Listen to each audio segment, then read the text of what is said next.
Oh, I gotta remember to me. And I'm not like that. Is that correct? I'm not, Mike. Okay, I'm good. He's got a boom. Gotcha. Good morning, everyone. Good morning. We're going to go ahead and get started. If you'll go ahead and take your spots, I got everybody up here. First, what I'm going to do is I'm going to introduce everybody. I'm going to tell a little bit about what we're doing here today, and thank everybody for coming. There's several representatives here I want to say hello to, and then we'll go. I'll describe the format a little bit, and then but before I the folks that work in their cameras, I want to tell you this real quick. While we're talking, Chef Rodney back here is going to be doing a little cooking. That won't be your only chance to get that footage. After we're done, if you want to come over here and get some over the shoulder while he's doing the cooking, flipping flame, I don't know what all he's got it planned for us, but you'll have a second opportunity to get that footage if you need it. So don't feel like you've got to grab it while we're talking. He'll keep doing it after we're done. So, all right, my name is Shel Suber. I'm with the Felkel Group, and I'm here representing the Partnership for a New American Economy. This event is put on by the Partnership for the New American Economy and the American Farm Bureau. With me today is Michael Wright. Michael, wave your hand. He's with the South Carolina Farm Bureau, and he and I helped sort of organize this. The purpose today is to demonstrate and the reason why we have the name, the Field to Fork, how impactful immigrant labor is on every step in what we know of as the food chain. You come into a restaurant like Sobeys, you sit down and order a plate of food. Sometimes you don't realize how many steps it took to get here and how vital immigrant labor and access to workforce issues are to the industries that made that plate of food possible. We're going to have an opportunity to hear from a few folks, but let me say, before I introduce the folks that will be doing most of the talking, I want to tell you a little bit, just thank a few folks for being here. Josh Dix from Congressman Gowdy's office. Dan Hamlin from Congressman Mulvaney's office was not able to make it. He texted me just a few minutes ago. He had an issue they had to take care of, but we want to thank Congressman Mulvaney for also supporting us here today. From Congressman Jeff Duncan's office, Walker Smith is here. So all three of the congressmen from this area, representation here today. And from Commissioner Weathers' office, our Agriculture Commissioner, Ansley Rask Turnblad. Did I get your new last name right? New last name over there. So, and they help provide us, obviously, as you know, Commissioner Weathers' office and the Certified SC Grown program. We have some of their signs behind us, but obviously the story that this food tells is a perfect example of the SC Grown movement. So let's also recognize that. Let's see. From the South Carolina Restaurant Lodging Association, Katie Montgomery was going to be here. She called me this morning, said she wasn't going to be able to be here. I'm sorry. And Jim Griffin from W.P. Rawls Farms helped get us some of this stuff. I'm going to let Chalmers tell us more about it. Josh Hall from J.P. Rawls and Thompson Smith from the Farm Bureau is also here. So let me tell you a little bit about who our speakers are. Chalmers Carr is the owner and operator of Titan Farms in Ridge Spring, South Carolina. He's the president of USA Farms. He's the president of the National Peach Council. And Carl Sobocinski, our host today at this beautiful place, is the owner of Table 301. He's on the board of the South Carolina Restaurant Lodging Association, and he's on the board of the National Restaurant Association. So without further ado, I want to first I'm going to ask Chalmers to tell us a little bit about what we're looking at here, this great produce here, and you take it from there. Well, Shel, appreciate it. Thank you. Again, my name is Chalmers Carr, and I'm the owner and operator of Titan Farms in Ridge Spring, South Carolina, and I am proud to be here today representing the farmers of South Carolina, and really farmers all across this country, to talk about a very important subject to us, immigration. But before I do that, I want to introduce some of South Carolina's best, if you will. We've had farmers from across the state donate product to bring up here just to show you all what we do grow in South Carolina. And our season is just ramping up. The summer season is just about in front of us. All these are fresh vegetables coming here from South Carolina. We have kale and collards and radishes from Walter P. Raw Farms in Pillion, South Carolina, who have donated product. Very good organization, one of the largest farming operations in South Carolina. Peaches, bell pepper, and broccoli from my farm in Ridge Spring. We have squash and green beans from the Watson's farm in Monetta, South Carolina. So farmers all across the state, this is what the South Carolinians can look forward to in having fresh produce come in from the farms in South Carolina just as we start. And this is what we do. We grow produce to supply to households where you buy them in a restaurant or whether you buy them in the grocery store. We grow food for America. But we cannot do that without immigration reform. One of the biggest problems facing agriculture today is the fact that we have labor shortages. And that is labor shortages of legal workers who can do the work for us. So the problem we present, and we've been working on this problem since 1998. How many of y'all been working on a problem that's lasted that long and you still have no fix to it? We are right on the edge of a fix. The Senate last year passed a comprehensive immigration bill. We need the House of Representatives to do the same thing. We have this summer to try to get this done. Why is it important? We need to have access to workers. Immigrant workers make up 80% of the farm's workforce. And unfortunately, a lot of those workers are undocumented or unauthorized. So there presents a problem. For us to do the job that we need to do to be able to supply South Carolinians fresh fruit and produce, we need a workforce that we can count on, a legal workforce. So that can come in two different ways. We can, one, take our current experienced workforce and adjust them into a legal status where they're able to stay here under due diligence of fines, penalties, whatever it may be, but stay gainfully employed so that we can have that access to that workforce. Secondly, we need a future flow of workers. We need access to workers in the future. So we need a guest worker that will work for agriculture today.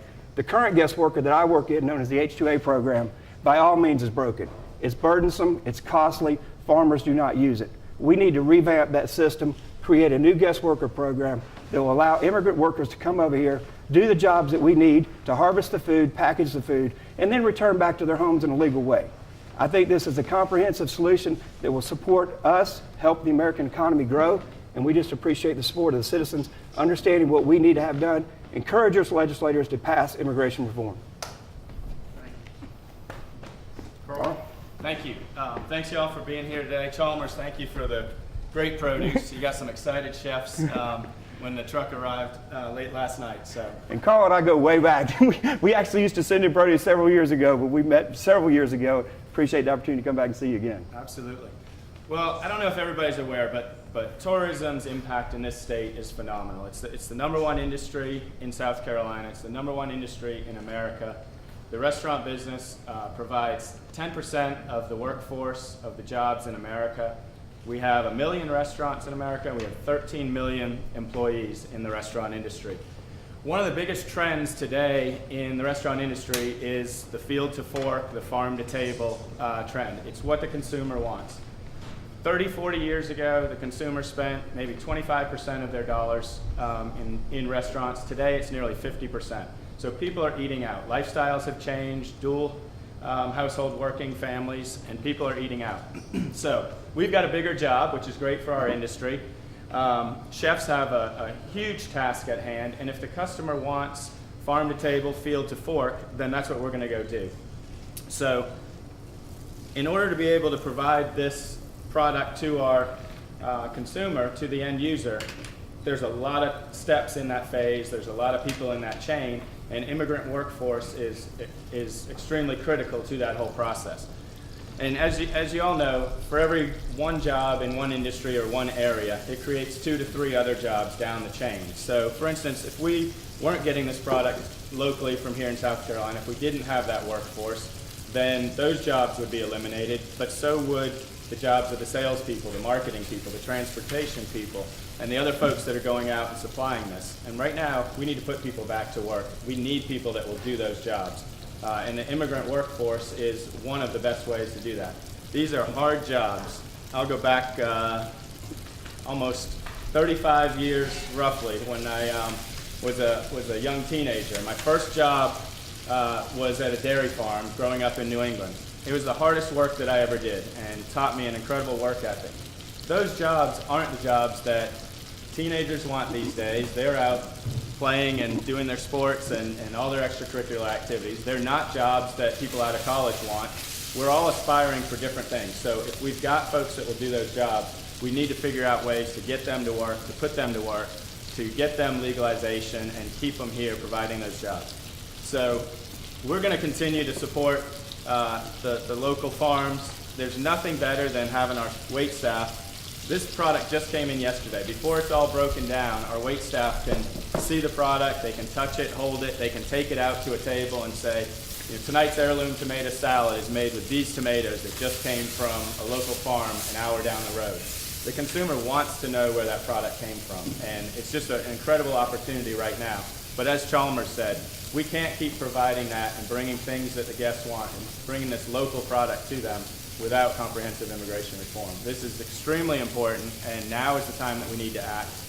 Again, as Chalmers said, the Senate passed smart legislation, comprehensive immigration reform. We need to get the House on board with that, and we need to make some things happen right now because as the unemployment rates have gone down, that has now become one of our top priorities or most difficult challenges in the restaurant industry, whereas 4 or 5 years ago, finding people to fill these jobs was not as difficult. Now it's starting to be one of our #1 concerns.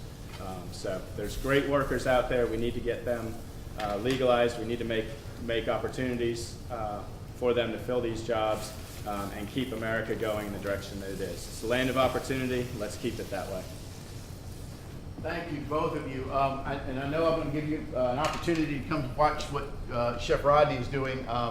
We all smell it. We're all hungry. We want it. Do you mind if I ask Carl a couple questions? Go ahead. Please do. Please do. Besides just having a supply chain where you know where your product's coming from, how important is it to have safe food? Food that you know is safe, We might have to stay here for another hour. That's going to get into a whole other topic, but that's one of the most important things. I remember early on when I started in this business, heard a presentation by Chef Paul Prudhomme, famous New Orleans Cajun chef. Most of you have probably heard of Chef Paul.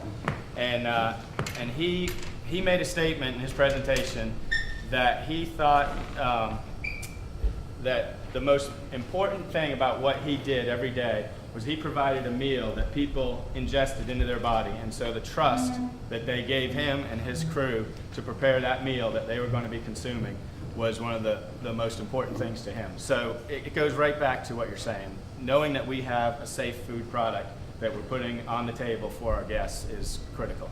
Well, the reason why I asked Carl that is I think it would even surprise him, but I know many of you, that over 40% of our vegetables and 50% of our fruits are actually imported to this country every year. Did you know that? Did not know that. Now, what's even more scarier than that is the simple fact that less than 1% of those fruits and vegetables that come into this country are actually inspected. That right there brings up a big concern.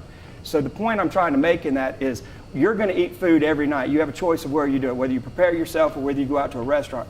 The point is, though, if we don't have immigration reform, it's going to be harvested by an immigrant worker. The only problem is it's going to be harvested outside the borders of our country under unknown growing practices. Why not have it grown here in the United States under the best growing practices you have? Still going to be by an immigrant worker, but let's have it under a legal immigrant worker. Thank you. I think we're going to allow anybody who takes the cameras and come around over to get some pictures of what the chef is doing. If anybody has any questions, we have questions and answers. If anybody has any questions, please. We'll pull out the side if somebody wants to. Chalmers and Carl will come off the side if anybody has any questions. If any of the reporters want to thank everybody for coming. Especially want to thank the representatives from the 3 congressmen who are here today. All 3 congressmen we have spoken to. They get the message. They know that this is terribly needed for our industries in South Carolina, and we want to thank everybody for coming. Thanks, Jeff. I'll have any spellings of any names if anyone needs them. Okay. Very good. Thanks, man. No problem.